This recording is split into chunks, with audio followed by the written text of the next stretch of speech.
शिव पुराण श्री रुद्र संहिता तृतीय खंड 25वां अध्याय। शिव जी द्वारा पार्वती जी की तपस्या की परीक्षा करना। ब्रह्मा जी बोले, हे मुनि श्रेष्ठ नारद, सप्त ऋषियों ने पार्वती जी के आश्रम से आकर त्रिलोकीनाथ भगवान शिव को वहां का सारा वृतांत सुनाया।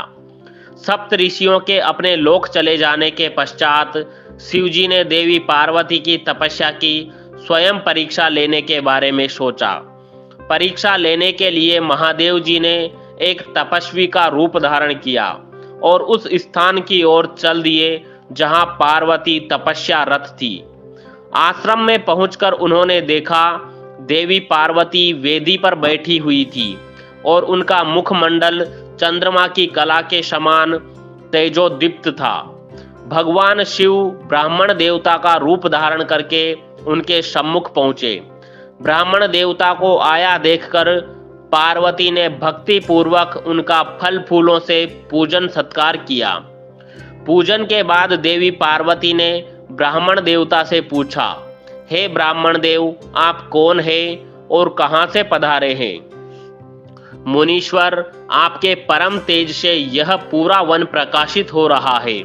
कृपा कर मुझे अपने यहाँ आने का कारण बताइए।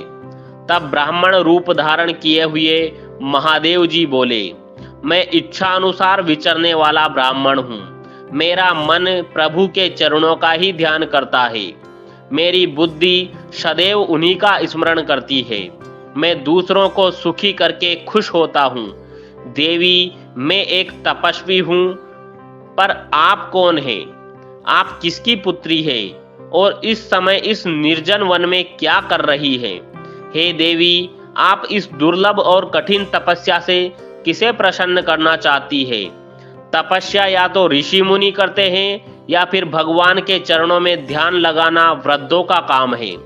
भला इस तरुणावस्था में आप क्यों घर के ऐशो आराम को त्याग कर ब्रह्मचार्य का पालन करती हुई तपस्विनी का जीवन जी रही है? आप किस तपस्वी की धर्म पत्नी है और पति के समान तप कर रही है?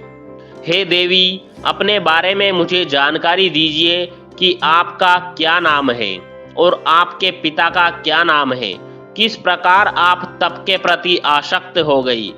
क्या आप वेद माता गायत्री है, लक्ष्मी है अथवा सरस्वती है? देवी पार्वती बोली, हे मुनि श्रेष्ठ, न तो मैं वेद माता गायत्री हूँ, न लक्ष्मी और न ही सरस्वती हूँ। मैं गिरिराज हिमालय की पुत्री पार्वती हूँ। पूर्व जन्म में मैं प्रजापति दक्ष की पुत्री सती थी, परंतु मेरे पिता दक्ष द्वारा मेरे पति भगवान शिव का अपमान देखकर मैं योगाग्नि द्वारा अपने शरीर को जलाकर भस्म कर दिया था। इस जन्म में भी प्रभु शिव शंकर की सेवा करने का मुझे अवसर मिला था।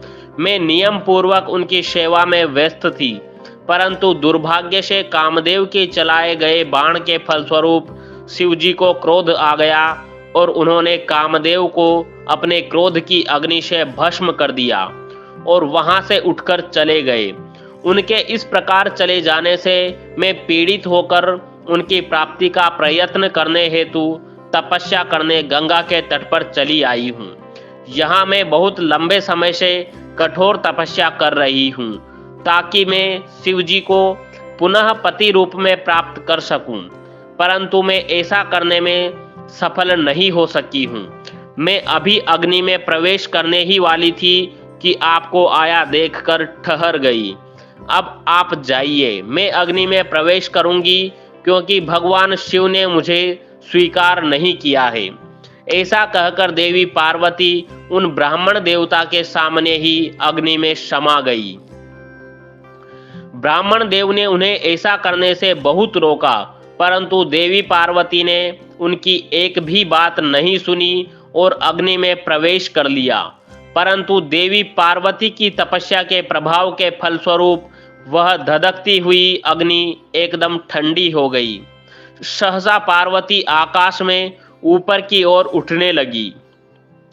तब ब्राह्मण रूप धारण किए हुए भगवान शिव हंसते हुए बोले, हे देवी, तुम्हारे शरीर पर अग्नि का कोई प्रभाव न पड़ना तुम्हारी तपस्या की सफलता का ही सूचक है, परंतु तुम्हारी मनोवांछित इच्छा का पूरा न होना तुम्हारी असफलता को दर्शाता है। अतः देवी, तुम मुझ ब्राह्मण से अपनी तपस्या के मनोरथ को बताओ। शिवजी के इस प्रकार पूछने पर उत्तम व्रत का पालन करने वाली देवी पार्वती ने अपनी सखी को उत्तर देने के लिए कहा। उनकी सखी बोली, हे साधु महाराज, मेरी सखी गिरिराज हिमालय की पुत्री पार्वती है। पार्वती का अभी तक विवाह नहीं हुआ है। ये भगवान शिव को ही पति रूप में प्राप्त करना चाहती है। इसी के लिए वे 3000 वर्षों से कठोर तपस्या कर रही है। मेरी सखी पार्वती ब्रह्मा, विष्णु और देवराज इंद्र को छोड़कर पिनाक पाणी भगवान शंकर को ही पति रूप में प्राप्त करना चाहती है। इसलिए ये मुनि नारद की आज्ञानुसार कठोर तपस्या कर रही है। देवी पार्वती की सखी की बातें सुनकर जटाधारी तपस्वी का वेश धारण किए हुए भगवान शिव हंसते हुए बोले, देवी, आपकी सखी ने जो कुछ मुझे बताया है मुझे परिहास जैसा लगता है।